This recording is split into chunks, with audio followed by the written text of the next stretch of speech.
Hello বনবেড়াবাসী, আমি কিন্তু আজকে আয়া পড়ছি আশুগঞ্জের আরো একটা ভাইরাল জায়গার মধ্যে। এই জায়গাটা কিন্তু বর্তমানে সবচেয়ে ভাইরাল জায়গা। আর আমি এই জায়গাটার মধ্যে গেছি, ওর আমার কেল্লাটা একটা গুয়ান্টি মারছে, এত সুন্দর জায়গা। আমি আশুগঞ্জ কতবার গেছি, কত হাজারবার গেছি, এটার কোনো গ্যারান্টি নাই। আমি কেল্লে গিয়ে এই জায়গাটা আগে দেখলাম না, এটি আমি চিন্তা করতেছি। জায়গাটা কিন্তু আসলেই অনেক সুন্দর। আর ওইখানে কিন্তু অনেক মানুষ গিয়া সেরা ছবি তুলে, ভিডিও বানা, তারপরে গোসল করে। যদিও পানিটা আমার কাছে গরম লাগছে, আমি প্রথমে ভাবছিলাম পানিটা মনে হয় একটু ঠান্ডা ঠান্ডা লাগবো, কিন্তু না, পানিটা কিন্তু গরম।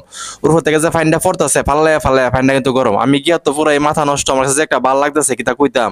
আর আমি যে সময় গেছি, মানে বিকাল টাইমে গেছি, রুদ্রা পড়তেছে পড়তেছে, মনে একটা ভাব, মনে করেন যে সেরকম লাগতেছে। আমি গিয়া তো পুরাই খুশি হয়ে গেছি গিয়া, মানে আপনার ভাষায় প্রকাশ করতে পারতাম না আমার কাছে কতটা মজা লাগছে।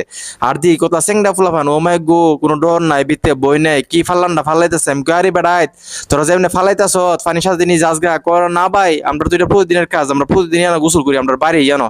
আমি কো আচ্ছা আচ্ছা, ভালোই তো তুইলে। আর যারা এনো যাইবা লাগে চাইতেছেন, আপনারা কিন্তু আশুগঞ্জ রেল গেট থেকে 20 টাকা রিক্সা ভাড়া দিয়ে সেটা আপনারা যাবেন বাঁশবাজার। বাঁশবাজার থেকে এই যে রাস্তাটা দেখতেছেন, একটু হাইটটা সামনে যাবেন, মেঘনা নদীর পার গেলে কিন্তু সুন্দর জায়গা দেখতে পারবেন। এই দেখেন। তো আমার ভিডিওটা এনে শেষ করতেছি, সবাই ভিডিওটা অবশ্যই শেয়ার করবেন, যাতে সারা বাংলাদেশের মানুষ আমরা এই সুন্দর জায়গা দেখতে পারে। তো tata bye bye, tata bye bye.